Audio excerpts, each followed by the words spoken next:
Hello, welcome to Sage Thyme. I am Lillian here with you today for your Scorpio in 2024 reading. So of course, for those of you with your sun in the sign of Scorpio, this reading is for you. But also, we are all 12 signs, as you may already know. So whichever house Scorpio resides in your natal chart, as well as any planets, asteroids, or points of significance to you that are in the constellation of Scorpio in your natal chart. This applies to you and how you work with the energies of the Scorpio constellation in the year 2024. So this reading will be an opportunity to view and then review throughout the year, considering how the messages come through for you and how that applies to Scorpio in your natal chart. And of course, if you are interested in learning more about your natal chart or learning about it at all for the first time, I do offer natal chart readings and deeper investigative looks into how that fits with you personally. So the information for that is in the description box down below to book an appointment. And beyond that, little shark tail there of kittenness. Welcome to your Scorpio reading for the year 2024. Let's see what plant spirit medicine wants to come out for you today.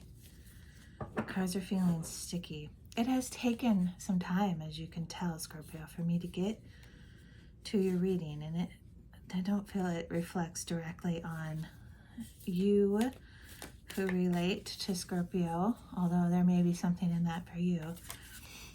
There has just been a lot coming through in the atmosphere, shall we say. And even though it feels separate from this reading, it feels personal and collective in an individual way. I have a feeling that idea of it takes the time it takes and slow and steady wins the race kind of thing is a bit of the theme here.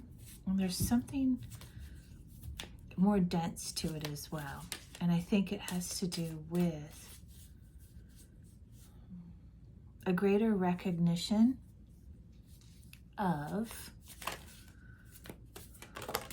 there it is, a greater recognition and patience in the residing of the slower, thicker, moving through molasses energetics and everything that comes with it that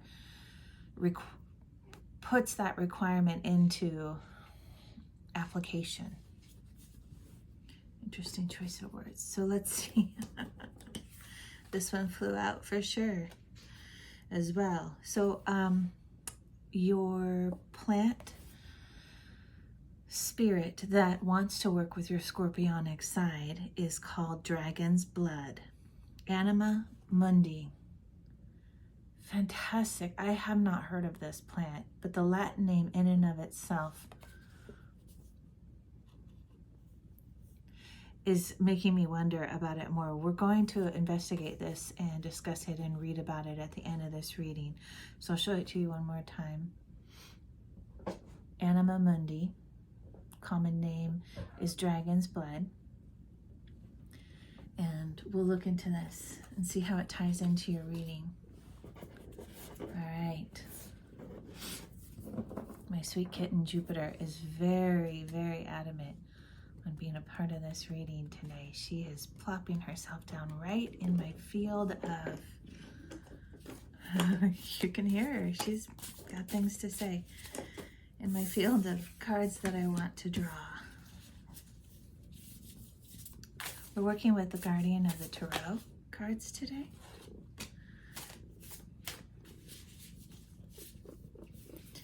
There's two. Let's start with three if possible.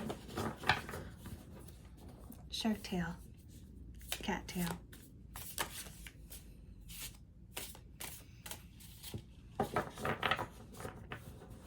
have our animal helpers, whether we're aware of them or not, right? Okay, we'll start with these 3 cards. Very nice. So the first card that came out, the 9 of Wands. The prickly porcupine here is guarded, and he's building up walls around him from, what character do we have? I don't know what this is. It's almost like a fox. I will tell you something I have spent a lot of time in my years meditating over is the dynamic between the cougar or mountain lion and the porcupine. The porcupine, because of its built-in defense systems, has only one known natural enemy in the world, and that is the cougar. The reason why is because the cougar, with its curiosity and feline, inquisitive, as my cat is destroying my sewing threads and stuff right now, for play. Cougars, like all felines, they integrate play into every part of their life, including predation. And so the reason why the porcupine, while other creatures and animals are not able to hunt the porcupine because they get barbs all over them, the cougar has found a way, with tenacity and agility and playful curiosity as part of its predation technique, to flip the porcupine on its back, exposing the vulnerable underside, underbelly. And so I'm feeling into this idea that you have had a modus operandum of being that prickly porcupine in the past. And it served you to an extent, which is why you used it. We do things no matter what they are. Everything that everybody uses in their toolbox of being is done by greater extent because it works for them, be it abundance, protection, happy, whatever it is, all the things. And so to a point that worked. And then there was a point where it didn't. And I'm seeing that while this, it looks like a feline animal, I don't know what it is. If you know what it is, let me know. While that particular animal is predatorous, unable to penetrate the fence, the boundaries that the porcupine has put up, there's these little fireflies that also are coming in from outside the fence and trying to come in. And of course they can, but for some reason they're outside of it still. And to me, that's telling me that there has, along with these physical, body language, verbal indications of protection that you've created around yourself, there is an intense, energetic boundary and fencing and walls that you have created, and that's keeping the light from reaching you. And at the distance, we see this moon, the harvest moon or the blood moon. And there can be a lot of concerning interpretations of the blood moon. And also there can be a recognition of, we hear things like the blood moon, death has occurred this night. And also recognizing that if you look at that and you allow that blood moon to be an indication of something for you, not against you, then you can absorb that. You can knock down those walls and those fences and those rigid boundaries and absorb that concept of death. And when you do that, you have an opportunity to have power within how it accumulates within you, how it transcribes within you, and then how it transforms and transcends from that. And the death I'm feeling has been something that you have been working with, trying to learn how to make it on your own terms, allowing it to happen within you rather than around you. And instead of leveling the world that you're hoping and trying to create around you, one that really is a world of peace, in your mind and in your heart, you're seeking peace. But it feels like you can't find that or participate in that because you're always on guard. And here's the thing about polarities is to cultivate one without allowing its polarity to be a participant as well is to kind of create a vacuum. So to simply be, how do I want to say this, about joy, and without allowing there to be sorrow, then, we pull in that joy, and we block the sorrow, but it actually creates a vortex and starts pulling in more sorrow.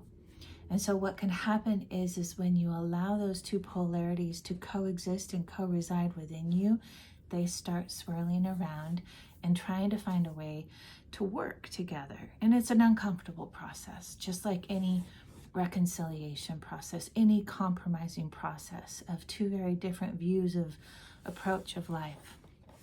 It's an uncomfortable process at first.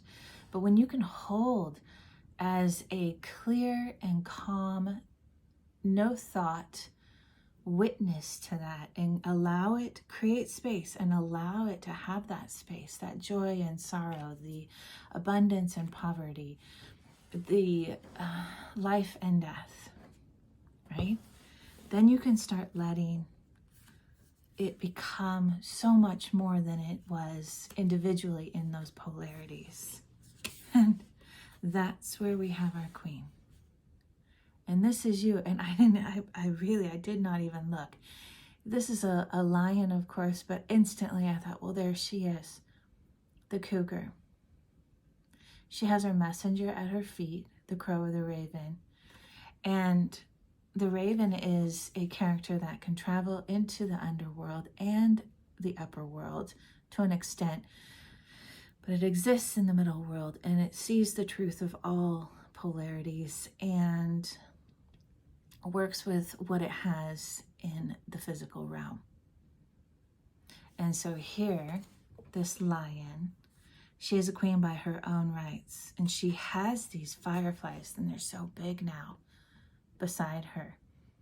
So they're up close, they're working with her, they're actually working with the tapestry of the physical reality, and they have crowned her.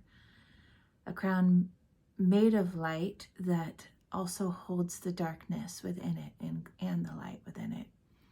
And there's these beautiful sunflowers that are sort of heralding her, or not herald, I don't know if that's the right word. There's this support system that you have around you.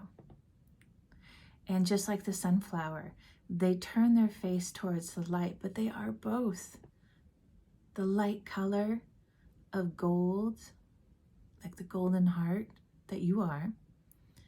And they also are the darkness of the truth. And they work together to create something so beautiful. It's just, again, it's more that it's a deeper look and investigation that you have done with the stabbing parts of yourself in the past. Maybe even a little bit residual still now. And I'm seeing now that this raven also not only has a message here, but it's holding something that looks like a barb. And it's a reminder to the lion that life comes with wounds and it comes with prickles, both given and received. And don't forget that. You can remember where you came from. It doesn't need to be a denied piece of reality. And here the moon has gone from a blood moon into a crescent moon. A glimmer of that recollection of what was, as now it's moving into a new moon, which is the time that we plant the seeds so that they can give birth on the full moon. So letting all that go. There is definitely a feeling of letting go of what was and also letting go of what is. That's really one of the most beautiful messages of the life and death cycle and death itself. It travels across Buddhism, it travels across many philosophies and spiritualities and religions. The idea of what we let go of in the moment, even as it's coming towards us, enables and activates the sense of surrender within the self and recognition that everything that comes in, as it comes in, for as long as it comes in, momentarily, for a medium amount of time or duration without any attachment, it not only liberates the person from future casting and past dragging behind, that weight of the past, it liberates all those binds. It allows us to perceive so much more in the moment, to see and feel how the actual threads of the world around us are swirling and spinning with every step that we take. And I'm seeing that you're feeling at the bottom of your paws, at the bottom of your feet and your hands, you're feeling the texture of the world with every step you take, with every contact, picking up of a pen, touching of a keyboard, holding onto the steering wheel of your car, petting your pets, your fur babies, creating a meal with every touch and engagement, with every plant and aspect, ingredient of your meal, taking that time to engage with it, slowing down. You know, the lioness, she doesn't move at full pace all the time. In fact, the amount of time in any given week that she moves at full force and full pace is infinitesimally small compared to the time that she engages with the world step by step, moment by moment, slowly pausing. It might look like they're not doing much, laying around or walking around slowly, but in fact, she is in an ongoing communication with the physical, sentient and non-sentient world around her. And that's what makes her the queen, almost a goddess in her own rights, because the more she is able to perceive in the subtle realms of reality, and that, we'll stick with that. The more she's able to perceive, the more she's able to navigate accurately for herself, enjoy each moment, really pulling in that bliss and being present to the sorrow, what isn't bliss, and everything in between. And she's also able to create, moving from the earth queen of wands, as we see here, to more of a cosmic goddess, right? Queen of the stars, as that crown represents, made of stars above her head. And she keeps that barb with her, not because she needs to wield it, because there were really important aspects of her growth and development from those earlier stages of doing things which now she sees was the hard way, but at the time it was perfectly right.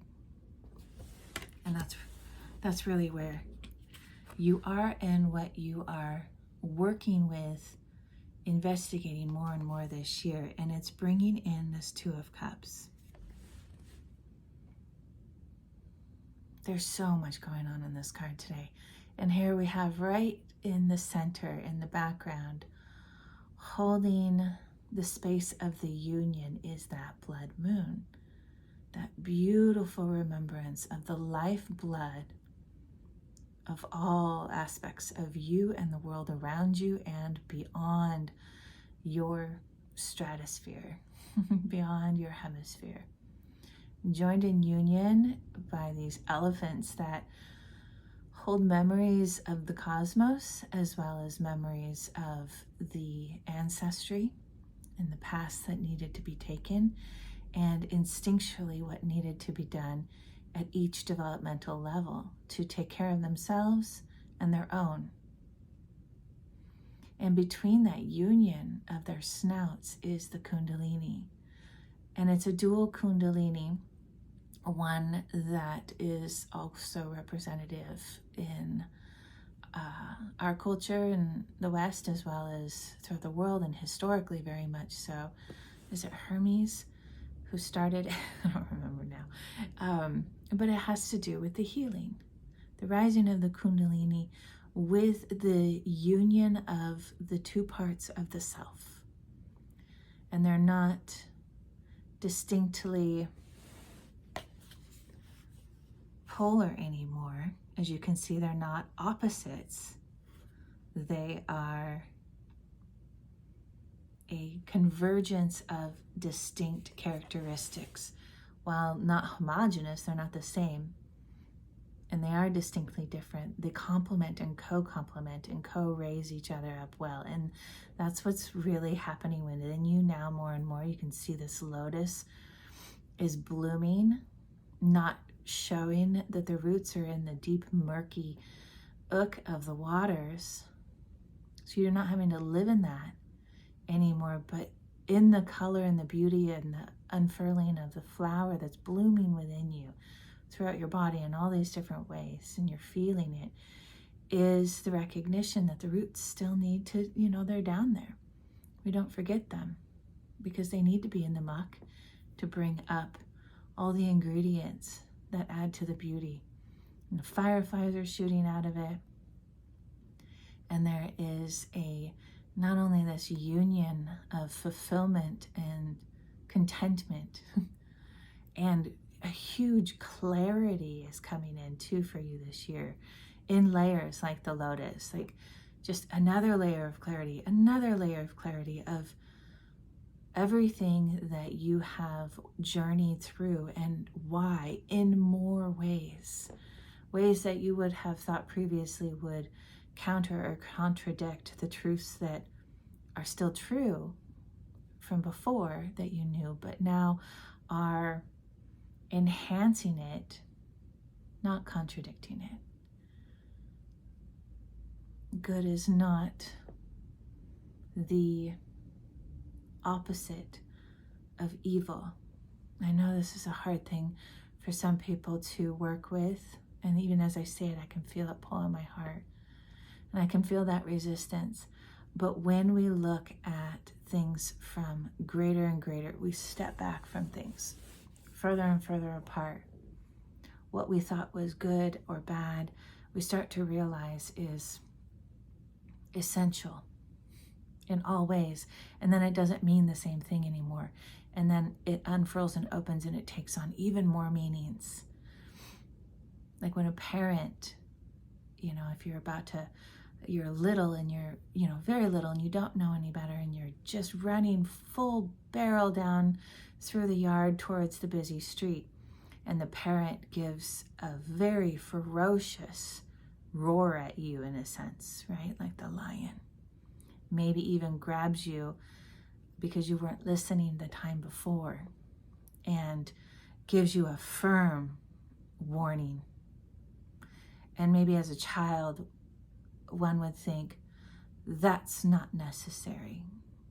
That and certainly, of course, some things in the moment do feel extreme, but as we move into greater dimensions of our beingness, we can come to look at the things that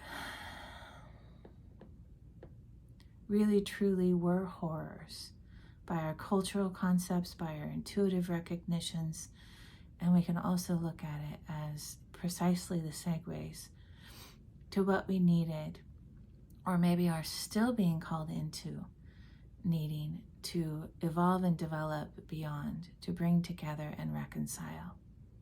And I can feel in my heart and my weight again the heaviness of this, and the, in a way, a resistance. I feel like more now you are resisting it less, but there's still those aspects within you that are of the old paradigm that want to, or don't want to, but just automatically work with dualism and yes, no, right, wrong, this, that. And so that's okay to have that resistance or desire to dissociate, the dissonance from that. Simply be present to it instead of decline or deny that it's happening, or even resist it or turn away from it. Stay in the moment, stay present with it. And I'm feeling like this is something you already know and you've been doing. So really that bit of it's more of a loving reminder from yourself through me that you're on the right track. You've been doing the right things, and keep going. You are so truly surrounded by multitudes of archetypes and iconic beings throughout the natural world and the hidden realms, through the elementals. And here's this kind of angel looking lion's head at the top. The celestials, you know, those that we can feel and sense and even create imagery with our eyes, or are shown to us in different ways, but they're really this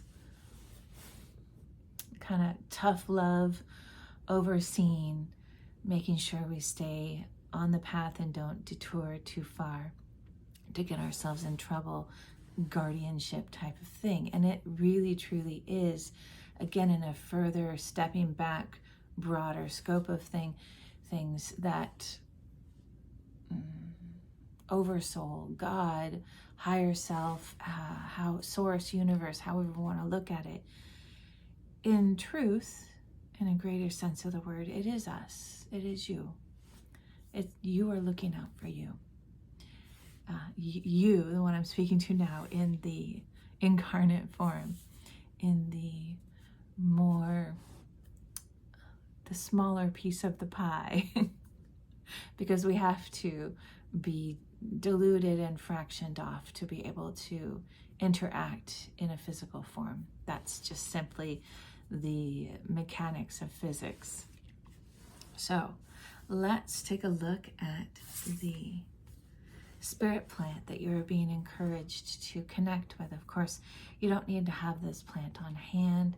If you had something like access to the herbal parts, the flowers or roots or leaves, whatever is medicinal, you can connect through it with the olfactory system. You can also connect with the visual senses, and if you are able to touch or conjure up the experience of touching it and engaging with it, doing so from the space of heart intent, heart presence, heart anchoring. That's where you know you can pull in that cleansing clarity of your most true, divine, pure intent is from that heart space, right? Okay, so let's look this up.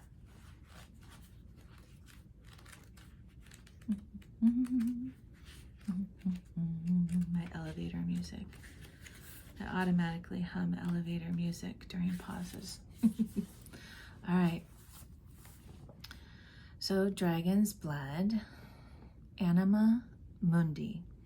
Its genus and species name is Croton lecleri.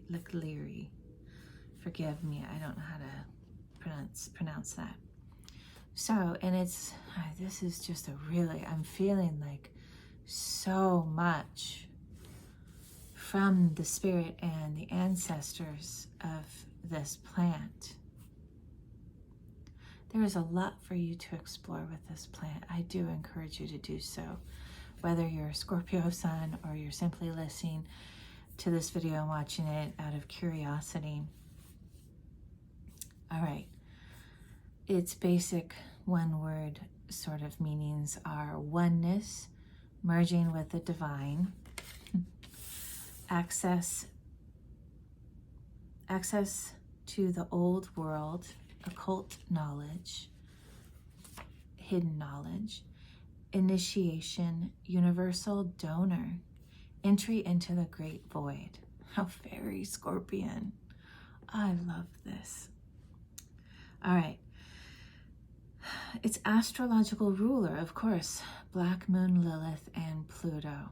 So it'd be curious to also look and see where Black Moon, Lilith, and Pluto are in your natal chart and how they correspond and have any transits and or aspects. That's what I was looking for with anything in your Scorpion house. Also known as Sangre de Drago or Sangre de Grado in Amazonian and South America, this plant has a long history of indigenous use in the rainforest. The sap itself looks just like blood, la sangre, and it is often painted on wounds to promote healing and seal them to prevent infection, as well as taken internally to prevent or stop internal bleeding. Indigenous peoples have used it in a myriad of ways, externally for wounds, fractures, hemorrhages, hemorrhoids, skin disorders, internally for acid reflux, ulcer, colitis, and antiviral. This is crucial in life-saving medicine, was and still is a staple for thousands of tribal people. Of course, to be used by individuals that have incredible knowledge and sacred wisdom and experience with these plants. So this is also why it's really great to connect with it energetically, because you can connect with a plant energetically and in that heart space of pure intent and reverence, and can do so safely. It will show its medicine to you to the degree and level that you are ready for, and that's the beautiful part of these connections. So physically, dragon's blood is the epitome of Plutonian and Scorpionic energy, as both archetypically rule the symbol of blood. Shamans have used dragon's blood in spell work, rituals of protection, purification, and consecration. In Christian art, the dragon was symbolic of evil and sin, yet many other traditions hold that serpent deities like dragons or the Kundalini snakes are benevolent, sharp-eyed dwellers that hold the mysteries of the great void. So the guidance here is, dragons are ancient guardians of the earth, symbolizing hidden knowledge and auspicious powers of supernatural origin. Dragons are etheric beings that inhabit the deepest pockets of the ethers and have dominion over the four elements. Dragon's blood core oozes blood, representing, how very graphic, representing the collective blood, the blood of nature, and serving as a gateway to the anima mundi, the soul world, and serving as a gateway to the anima mundi, the soul world. As you enter the all-seeing portal of the great void, don't shy away from its vastness. Embrace it as you are undergoing this great initiation.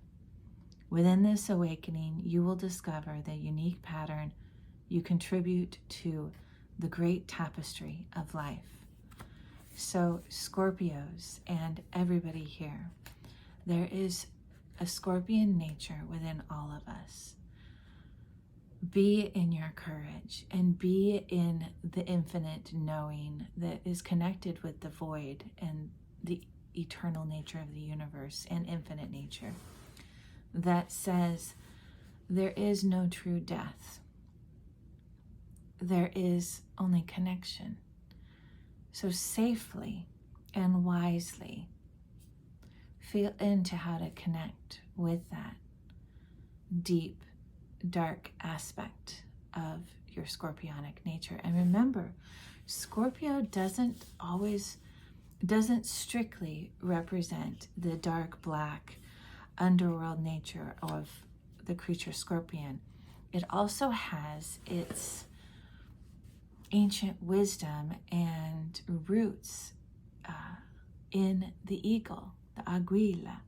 And many, many cultures recognize that Scorpio nature also tends to the nature of the eagle, one that flies high and within and even above the firmament of our reality, that connects through the back of its body, its spine, its nervous system with the stars and the celestials, as it also peers down with acute sight and vast periphery of the world below it. So that's also Scorpio.